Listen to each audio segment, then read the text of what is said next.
Jarrett from Not Sorry for the Story with an unapologetic take on current affairs right out of Canada, specifically the Durham region where I have been a lifetime resident. I'm a daughter of the soil, first generation born Canadian. Love my God, the God of all creation who gave me breath in my lungs today, you too.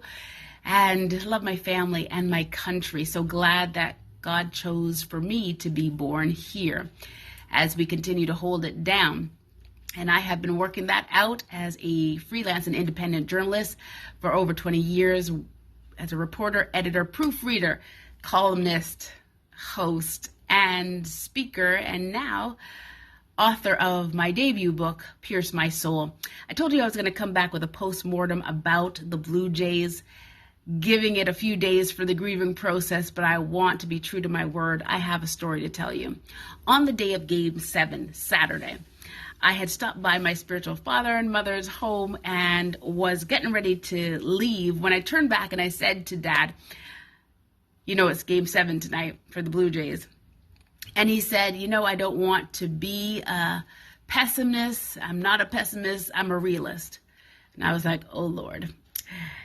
And he continued to say, they're not going to win because they should never have let it get to this point. And I was like, those are fighting words. So even though I'm not a big Blue Jay fan, I'm more a bandwagoner. I was like, you know what? No. What's so bad if they win in Game 7? A win is a win. And he went on to say, now you need to remember who they're fighting against. These are the World Series champions. But not only that, he's like, let me give you a little reminder about Americans and their spirit. These are people who take out their own presidents.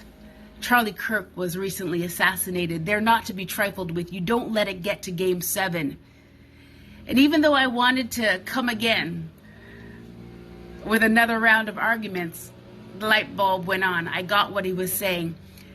We should have dominated because now that we didn't, there's a very real possibility that we will lose on our own soil. And isn't that what happened with the Conservative Party earlier this year with the election? Pierre Poilievre losing his own seat. We need a new mind and a new spirit in this nation that will give us fundamental change on our own soil. So in spite of the great feats of this great team, defeat still met us here, but not us. Until next time, stand on guard, be firm in the faith, be courageous, be strong.